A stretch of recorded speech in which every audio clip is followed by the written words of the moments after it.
বলছেন, ওগো উমাইয়া শোন শোন শোন, আমাকে কালমা ছাড়তে বলেছে না, আমি কালমা ছাড়তে পারবো না, আমি ইসলাম ধর্ম ত্যাগ করতে পারবো না, আমি নবীকে আমি ছাড়তে পারবো না। উমাইয়া বলল, বেলাল যদি তুমি কালমা না ছাড়ো তোমাকে আঘাত করা হবে, চাবুক মারা হবে, তোমার পিঠে আপনার আঘাত করা হবে। হযরত বেলাল বলেছিলেন, উমাইয়া আঘাত আমাকে কর, আমি কিছু বলবো না, আমার পিঠে চাবুক মারবে আমি কিছু বলবো না, কিন্তু আমি কালমা ছাড়তে পারবো না। উমাইয়া পাপী আপনার সেনাবাহিনীকে বলেছিল, ও সেনাবাহিনীরা, ও আমার সেনাবাহিনীরা, তোমরা আঘাত করতে শুরু করো, বেলালের পিঠে আপনার বেতের আঘাত করো। বেলালের পিঠে আপনার চাবুক মারার জন্য বলল। হযরতে বেলাল তিনি আপনার আঘাত সহ্য করে, এক নয় দুই নয় কয়েকবার আপনার বেতের বাড়ি মারা হলো, আপনার চাবুকের বাড়ি মারা হলো। আল্লাহর নবীর সাহাবী হযরত বেলাল আমার পিঠ দিয়ে আপনার রক্ত ঝরতে শুরু হয়ে যায়।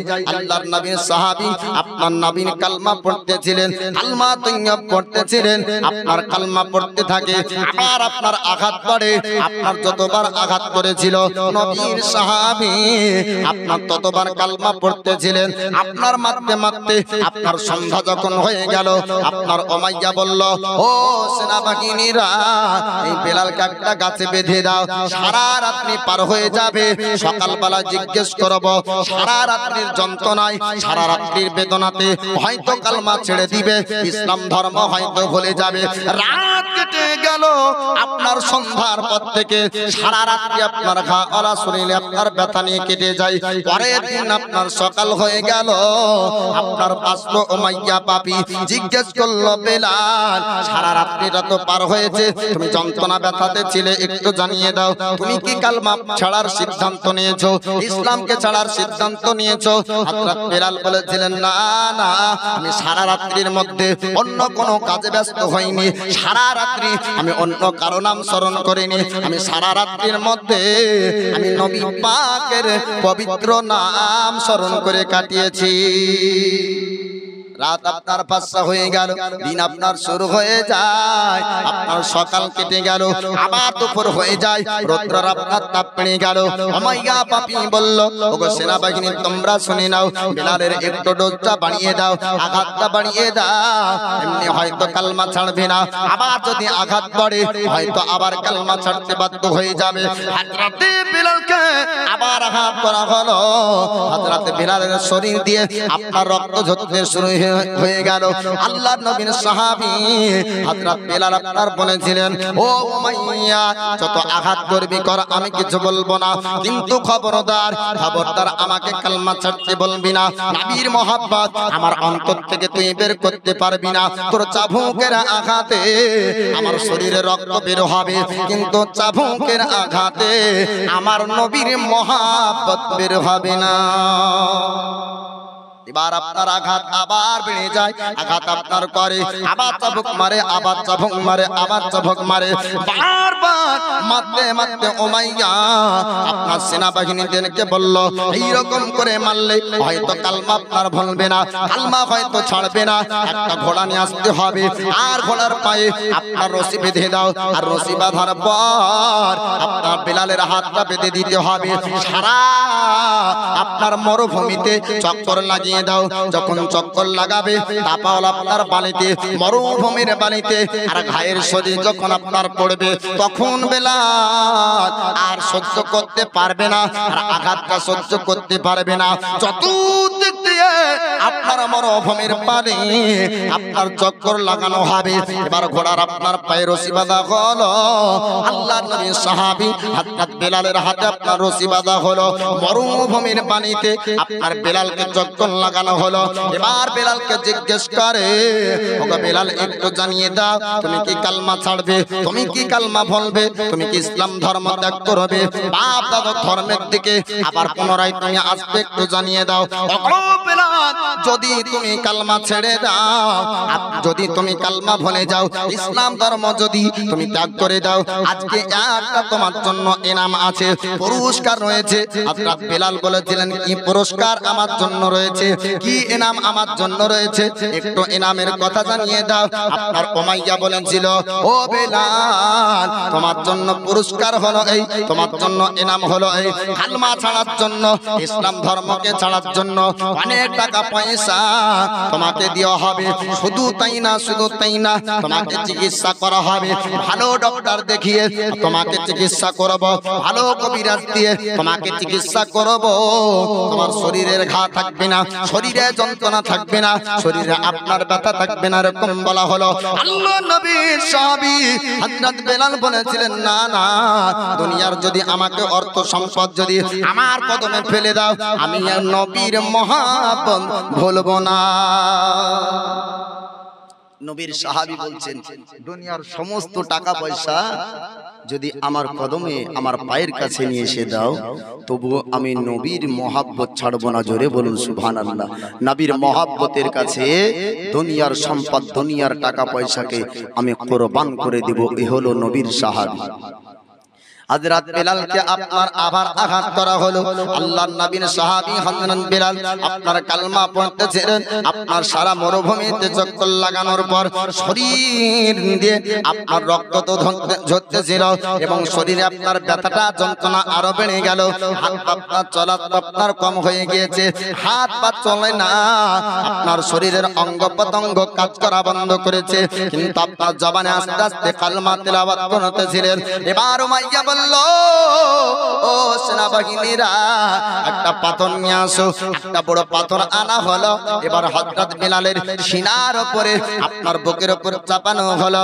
উমাইয়া বলল এই সিনার উপর পাথর চাপানো হবে, আর যদি পাথর চাপানো থাকে তবে যন্ত্রণায় ছটফট করবে, আর হয়তো ইশারা করে বলবে কালমা ছেড়ে দিব, কিন্তু পাথর চাপানোর পর তবু হযরত বেলাল কালমা ছাড়তে রাজি হন না। উমাইয়া পাপী চিন্তা করলো আর আপনার কালমা ছাড়ানো যাবে না, আর বেলাল কালমা বলবে না। ইসলাম ধর্ম এমন ভাবে মেনে নিয়েছে জীবনকে কোরবান করে দিবে, কিন্তু আপনার কালমা ছাড়বে না। জীবন কোরবান করবে কিন্তু আপনার কালমা বলবে না, জীবন কোরবান করবে, ইসলাম ধর্ম আপনার ত্যাগ করবে না। এত আঘাত সহ্য করার পর হযরত বেলাল তবু জবানে কালেমার জিকির করে। জোরে বলো। উমাইয়া বলল না, আর এইভাবে হবে না।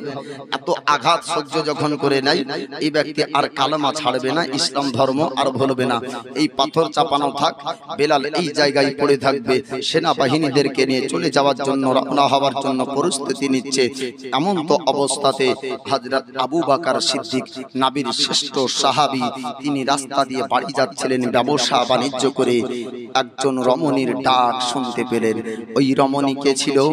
ওই উমাইয়ার কন্যা, উমাইয়ার বেটি। এবার এই রমণী ডাকটাই নবীর শ্রেষ্ঠ সাহাবী হযরত আবু বকর সিদ্দিককে। ওগো নবীর সাহাবী আবু বকর, আপনাদেরই একজন সাথী, আপনাদেরই একজন বন্ধু, তাকে আমার আব্বা অন্যায়ভাবে আঘাত করেছে, অন্যায়ভাবে আঘাত করেছে, এত মার মেরেছে, বালু চরে মরুভূমিতে পড়ে আছে, আপনি তাকে না নিয়ে যাবেন না। এবার নবীর আপনার শ্রেষ্ঠ সাহাবী হযরত আবু বকর সিদ্দিক আর বাড়ির দিকে গেলেন না, আপনার বাড়ির দিকে আগালেন না, আপনার পেছন দিকে চলে যায় হযরত বেলালের কাছে। এবার উমাইয়ার কাছে গিয়ে বললেন, ও উমাইয়া, আমাদের নাকি একজন সাথী, আমাদের নাকি একজন বন্ধুকে অন্যায়ভাবে কষ্ট দিয়েছো, অন্যায়ভাবে নাকি মারধর করেছো। উমাইয়া বলল হ্যাঁ হ্যাঁ, তবে তুমি আমার কি করবে একটু জানিয়ে দাও। আবু বকর বলল, উমাইয়া, কিছু করব না, একটা তোমার সঙ্গে গুপ্তগো করতে চাই, একটা কথা বলতে চাই। বলে কি কথা বলবে? উমাইয়া, আজকে আমার যত ব্যবসায় পয়সা হয়েছে, আজ যত বিক্রি করেছি, আজ যত আমার টাকা হয়েছে বিক্রি করে, সমস্ত টাকাগুলা আমি তোমাকে দিতে চাই, বিনিময়ে আমি বেলালকে তোমার কাছ থেকে নিতে চাই। জোরে বলো। একজন মুসলমান আরেকজন মুসলমানের কত আপন দেখে বলছে আজকের ব্যবসার সমস্ত টাকা তোমার হাতে দিয়ে দেব, বিনিময়ে তুমি বেলালকে আমাকে দিয়ে দাও। এবার আল্লাহর নবী সাহাবী হযরত আবু বকর সিদ্দিক তিনি আপনার কথা বললেন, উমাইয়া পাপী আপনার চিন্তা ভাবনা করে দেখলো যে এমনি তো আমি এত আঘাত করলাম, কালমা ছাড়াতে পারলাম না, এত আমার মেরেছি তবু কালমা ভুলেনি, এত আঘাত করেছি ইসলাম ধর্ম ছাড়তে রাজি হয়নি, আর যদি বেশি মারি তবে হয়তো তার রূহটা বেরিয়ে হয়ে যাবে, জানটা চলে যাবে, আপনার জীবনটা চলে যাবে, কিন্তু কালমা ছাড়াতে পারবো না, কিন্তু ইসলাম ধর্ম ছাড়াতে পারবো না, তার মধ্যে থেকে নবীর মহব্বত বের করতে পারবো না। উমাইয়া পাপী আপনার রাজি হয়ে গেল, হযরত আবু বকর সিদ্দিকের কাছ থেকে আপনার পয়সা সে নিল, নেওয়ার পরে নবীর শ্রেষ্ঠ সাহাবী আবু বকরকে বলা হলো, ওই দেখো বেলাল মরুভূমির পানিতে শুয়ে আছে, আর তার বুকের উপর পাথর চাপানো আছে। নবীর সাহাবী হযরত আবু বকর হযরত বেলালের কাছে যান, আর বেলালের কাছে যাবার পরে বলেন, বেলাল একটু জানিয়ে দাও, আমি তোমাকে তো ছাড়াতে এসেছি, আমি তোমাকে নিতে এসেছি, তুমি কোন জায়গায় যেতে চাও, কোন জায়গায় তুমি যাবা? ইশারা করে হযরত বেলাল বলেছিলেন, ওগো আবু বকর আমি অন্য কোন জায়গায় যাব না, আমি যাব দয়ার নবীর মুস্তাফার কাছে। আমার নবীজি নুরানি চেহারা আপনার সাহাবীরা দেখলে সমস্ত আপনার অশান্তি দূর হয়ে যেত, আপনার বিপদ দূর হয়ে যেত। সাহাবীরা আপনার বলেন, আমরা যখন কোনো মুশকিলে পড়ে যেতাম, অসুবিধার মুখোমুখি হতাম, আমরা নবীর কাছে যেতাম, আর যেমন নবীর কাছে চলে যেতাম, আমাদের আর কোনো জিনিস আপনার অসুবিধা থাকতো না। একবার জোরে বলুন সুবহানাল্লাহ। হযরত বিলাল আমার নবীর কাছে যান, হযরত বেলালকে আমার নবী বলেন, বেলাল এত শরীর দিয়ে তোমার রক্ত ঝরেছে, এত আঘাত সহ্য করেছো, আজ আমি তোমাকে একটু কথা জানিয়ে দিই, আজ আমি তোমাকে একটু কথা বলি। ও বেলাল বলো তুমি আমার কাছ থেকে কি নিবে, আমি নবী তোমার জন্য কি করতে পারি? হযরত বেলাল বলেছিলেন, ইয়া রাসূলুল্লাহ, ইয়া হাবিবাল্লাহ, নবী গো আপনি যদি আমার হয়ে যান, আপনি আমার উপর একটু সন্তুষ্ট হয়ে যান, আমি বেলাল আর কিছু চাই না। জোরে বলো। পৃথিবীর জমিনে এমন কোন মা সন্তানকে জন্ম দিতে পারেনি যেই সন্তান আমার নবী পাকের লালা মুবারকের থেকে ভালো ওষুধ পৃথিবীর জমিনে আবিষ্কার করবে। জোরে বলুন সুবহানাল্লাহ। নবী আমার বলছেন, আয়ে বেলাল তোমার শরীরের ঘাগুলি একটু দেখাও। নবী হাত ভুলিয়ে দিলেন, শরীরের ব্যথা যন্ত্রণা সব দূর হয়ে গেল। যে নবীর লালা মুবারক লাগিয়ে দিলে আবু বকর সিদ্দিকের পায়ে সাপে যে ছবর মেরেছিল তার বিষ পানি হয়ে যায়। যে নবীর লালা মুবারক লাগিয়ে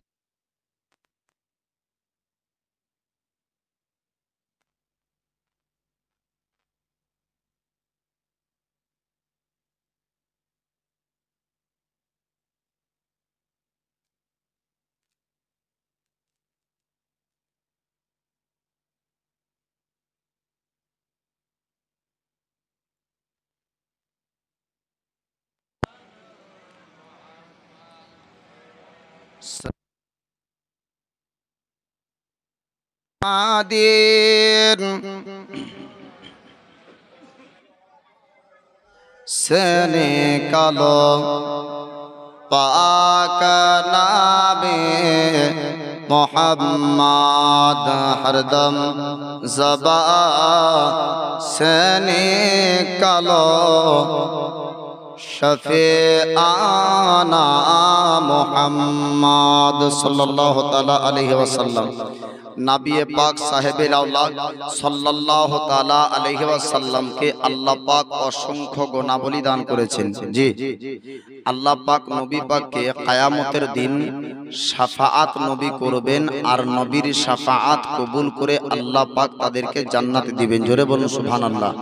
হাদিস শরীফের মধ্যে আছে নবী যার জন্য সুপারিশ করে দিবেন সে ব্যক্তি কিয়ামতের দিন জান্নাতি হয়ে যাবে।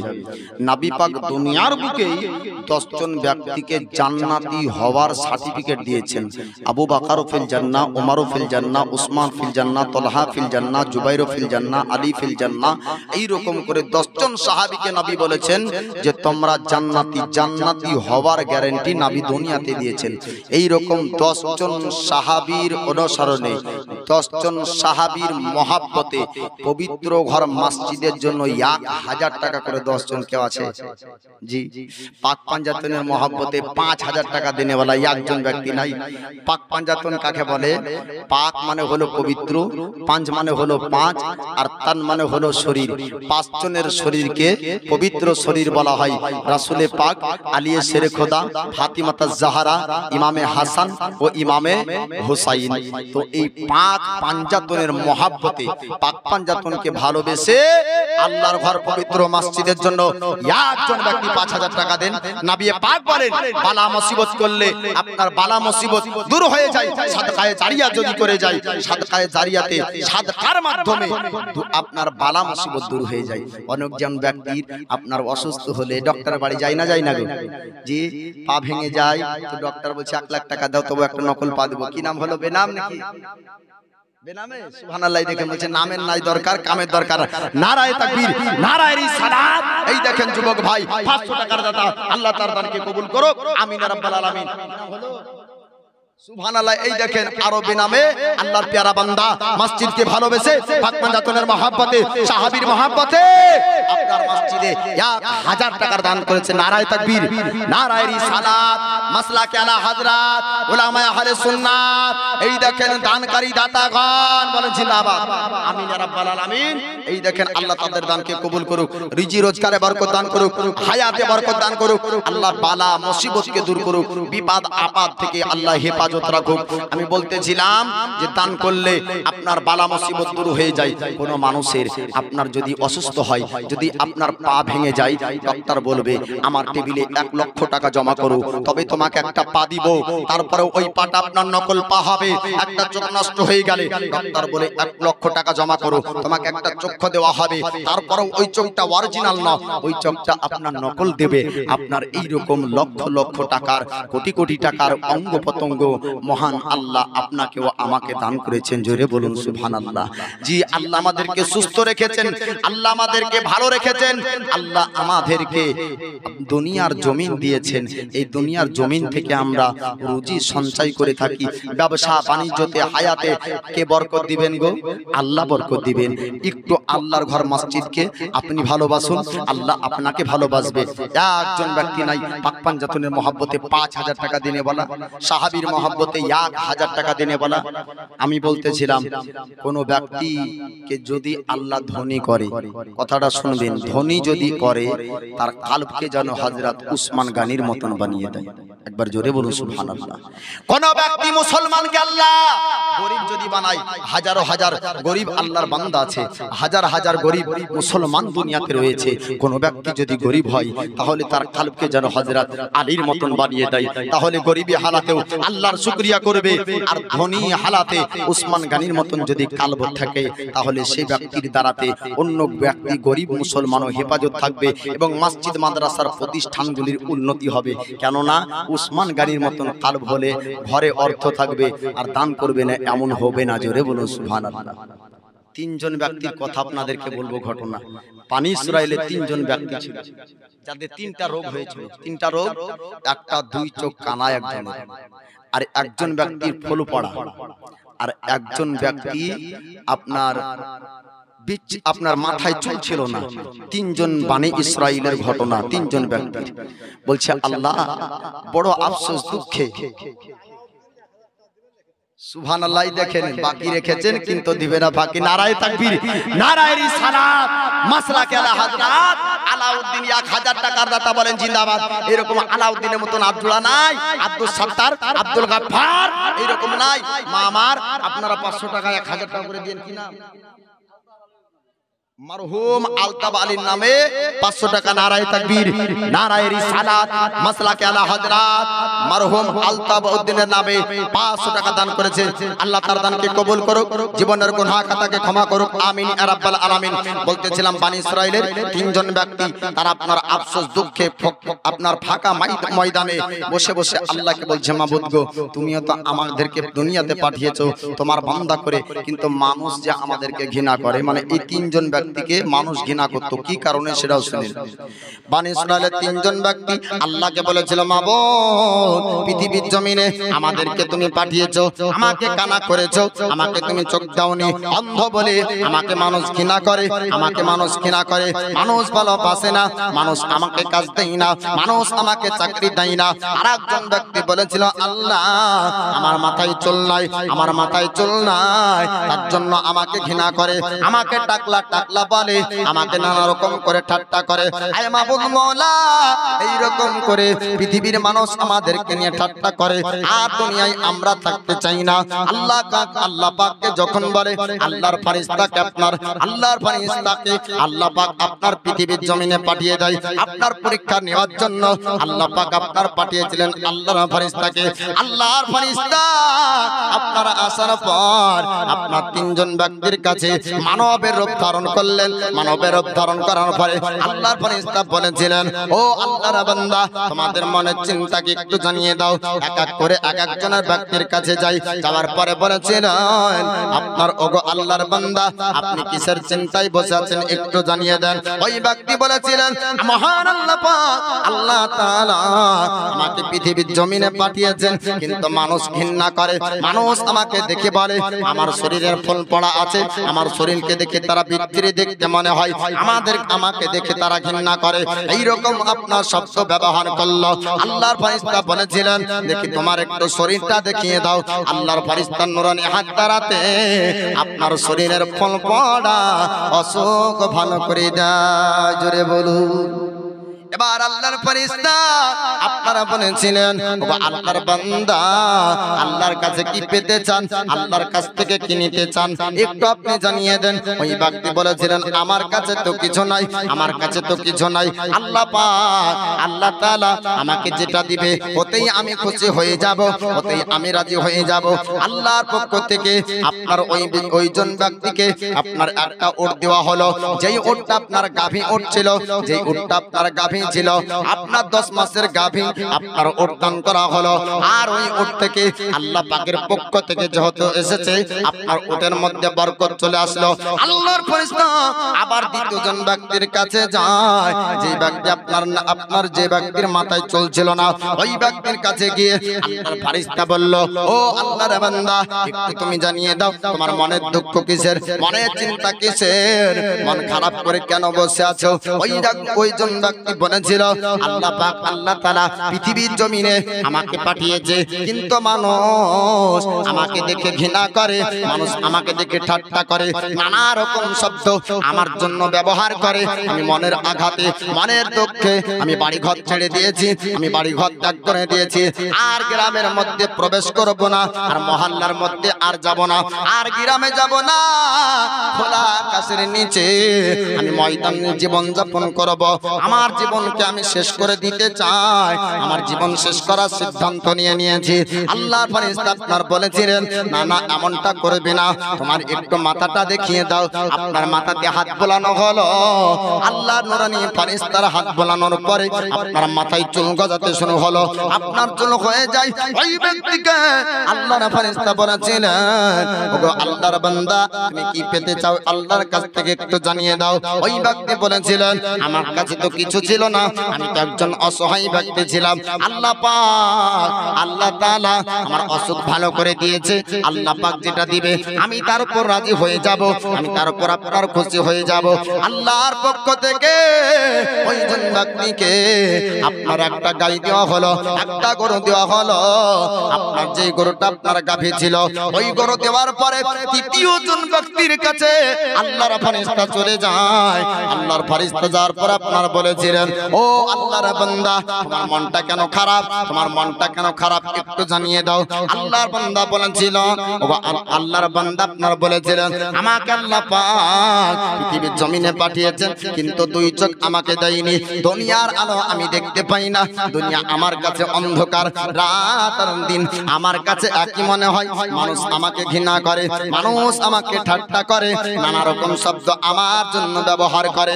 কানা ব্যক্তিকে আল্লাহর ফেরেশতা বলেছিলেন তোমার একটু চোখটা দেখিয়ে দাও, আমি তোমাকে না বিনা থেকে বিনা বানিয়ে দিব, তোমার চোখের পাওয়ার চলে আসবে, তোমার চোখের জ্যোতি ফিরে আসবে। আল্লাহর ফেরেশতা আপনার নুরানি হাত বুলিয়ে দিলেন, আপনার দুই চোখের জ্যোতি আপনার ফিরে চলে আসলো। দুই চোখের জ্যোতি ফিরে আসার পর আল্লাহর ফেরেশতা বলেছিলেন ও আল্লাহর বান্দা একটু তুমি জানিয়ে দাও, একটু তুমি বলে দাও আল্লাহর কাছ থেকে তুমি কি পেতে চাও, আল্লাহর কাছ থেকে তুমি কি নিতে চাও। আপনার অন্ধ ব্যক্তি বলেছিল আমি আল্লাহর কাছ থেকে কি নেব, আল্লাহ যেটা দিবে আমি খুশি হয়ে যাব, কেননা আমি অসহায় ছিলাম, আমি গরিব ব্যক্তি ছিলাম। 500 টাকা কি নাম? সুবহানাল্লাহ, ওখানে নামটা বলেন। আজেদ আলী না মাজেদ আলী বললেন? অজেদ আলী। সুবহানাল্লাহ, নারায়ে তাকবীর, নারায়ে রিসালাত। এই দেখেন অজেদ আলী যোগ্য বাপের যোগ্য বেটা, আল্লাহর প্যারা বান্দা, আল্লাহর ঘর পবিত্র মসজিদে আপনার 500 টাকা দান করেছেন। আল্লাহ তার দানকে কবুল করুক, আমিন ইয়া রাব্বাল আলামিন। সুবহানাল্লাহ। মা ও বোনেরা আপনারাও একটু নামটা লিখিয়ে দিবেন, আপনারাও একটু পাঠিয়ে দিবেন। আপনাদের তো ছিল এআই, এখন হলো এআই, তাই না? সুবহানাল্লাহ, আগে 500 ছিল, এখন 1000। সব মুলবিরাই যেখানে কালেকশন হচ্ছে বলছে যে মায়েরা আপনারা দিন আগে আই ছিল, এখন আই হয়েছে, তো আপনারা এই 1 মাসেরটা তুলিয়েন না, 12 মাসের মধ্যে 11 মাস আপনারা খায়েন, আর 1 মাস মসজিদকে দেন। ও মা বোনেরা আপনাদেরকেও কিয়ামতের দিন উঠতে হবে, এই নয় যে আপনার স্বামীর হিসাব হবে আর আপনার হবে না, আপনারও হবে। মা বোনেরা আপনারাও একটু চেষ্টা করবেন। তো অন্ধ ব্যক্তিকে আল্লাহর ফেরেশতা বলছেন মনের চিন্তা দুঃখ কিসের? বলে মনের দুঃখ হবে না, আল্লাহ দুনিয়াতে পাঠালো কিন্তু চোখ দিল না, দুনিয়া দেখতে পাই না, মানুষ নানা রকম ভাবে আমার শব্দ, আমার জন্য শব্দ ব্যবহার করে, ঠাট্টা করে, মনের দুঃখ ঘর বাড়ি ছাড়লাম আর খোলা আকাশের নিচে চিন্তা করলাম যে এই জীবন হয়তো রাখবো না। আল্লাহর ফেরেশতা আপনার হাত ভুলিয়ে দেন, আপনার চোখের পাওয়ার, চোখের জ্যোতি ফিরে আসলো। বলে কি পেতে চাও বলো, আল্লাহ যেটা দিবে তাতেই আমি খুশি হব। আল্লাহ পাক আল্লাহর পক্ষ থেকে আপনার একটা বকরি ছাগল দেওয়া হলো, বলে এতে তোমার মালে বরকত হবে। দীর্ঘদিন কেটে যাওয়ার পরে 3 জন ব্যক্তি আবার ধনী হয়ে যায়। এই 3 জন ব্যক্তি ছিল অসহায়, ধনীতে পরিণত হলো। আল্লাহর ফেরেশতা আবার আপনার রূপ পরিবর্তন করলেন, আর তারপর আপনার মানবের রূপ ধারণ করলেন।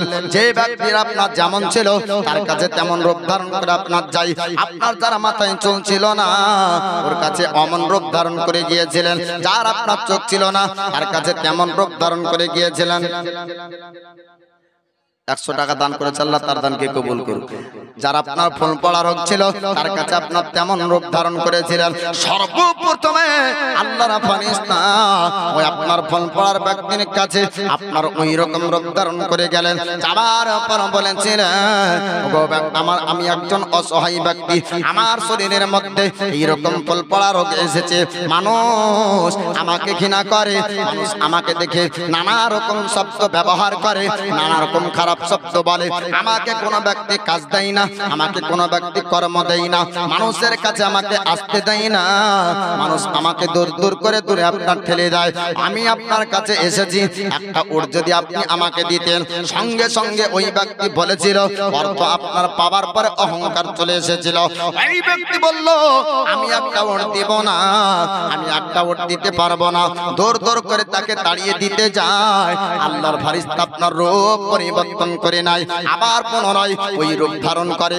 যে রূপ ধারণ করে আল্লাহর ফেরেশতা এর আপনার রোগ ভালো করেছিল। জোরে বলো আল্লাহর ফেরেশতা তিনি আপনার বলেছিলেন আমাকে কি তুমি চিনতে পারোনি, আমাকে কি তুমি বুঝতে পারোনি? সুবহানাল্লাহ। 2000 টাকাই দেখেন আল্লাহ রাখা নামে 2000 টাকা। নারায়ে তাকবীর, নারায়ে রিসালাত, মাসলাকে আলা হাজরাত। এই দেখেন যোগ্য বাপের যোগ্য বেটা আল্লাহ রাখার নামে আপনার এই দেখেন 2000 টাকার দাতা বলেন জিন্দাবাদ। আমিন রাব্বাল আলামিন বিদায় হাবিবিকা সাইয়্যিদুল আমবিয়ায়ে ওয়াল মুরসালিন। সুবহানাল্লাহ। এরকম করে আপনারা দিতে থাকে। এই ঘটনাটা আপনার শেষ করে সুবহানাল্লাহ। তো ওইজন ব্যক্তির কাছে আল্লাহর ফেরেশতা যায়, রূপ পরিবর্তন হয়ে গেল। রূপ পরিবর্তন হয়ে ওই রূপ নিয়ে আসলেন যেই রূপ ধারণ করে আল্লাহর ফেরেশতা রূপ ভালো করেছিলেন এবং একে উট দান করেছিলেন। বলে আমাকে কি চিনতে পারোনি? বলে আপনি কে? বলে একটু মনে করে দেখো যে তুমি একদিন ফুলপাড়া বাসুকে ছিলে, তুমি একদিন এই রকম পরিস্থিতিতে ছিলে, আমি তোমার কাছে এসেছিলাম, তোমার রূপকে ভালো করেছিলাম, তোমাকে আমি উট দিয়েছিলাম, যেই উট থেকে তুমি ধনী হয়েছো। আজকে তুমি ভুলে গিয়েছো সেই দিনের কথাগুলি? আপনার সঙ্গে সঙ্গে আল্লাহর ফেরেশতা বলেছিলেন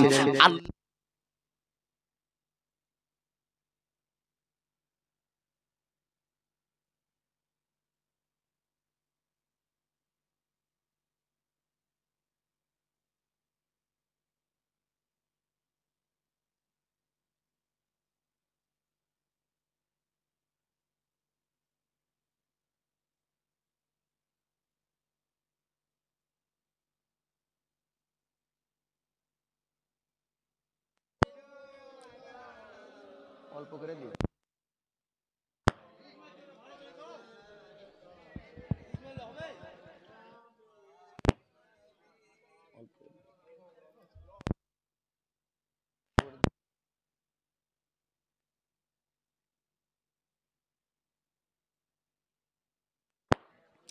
সাল্লাল্লাহু তাআলা আলাইহি ওয়াসাল্লাম।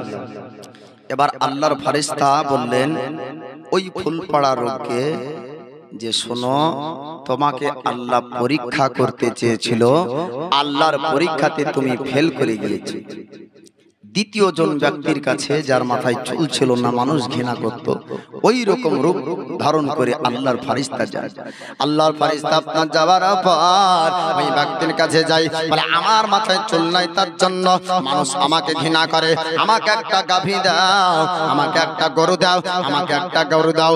আপনার ওই ব্যক্তি বলল না না, একটা গরু দেওয়া হবে না, দৌড় দৌড় দৌড় দৌড় করে আপনার তাড়িয়ে দেয়। আল্লাহর ফেরেশতা আমার রূপ পরিবর্তন করে আপনার ওই রূপ নিয়ে আসেন, যে রূপ ধারণ করে আপনার এই ব্যক্তির রূপ পালন করেছিলেন। এই ব্যক্তির অসুখকে আপনার আল্লাহর ফেরেশতা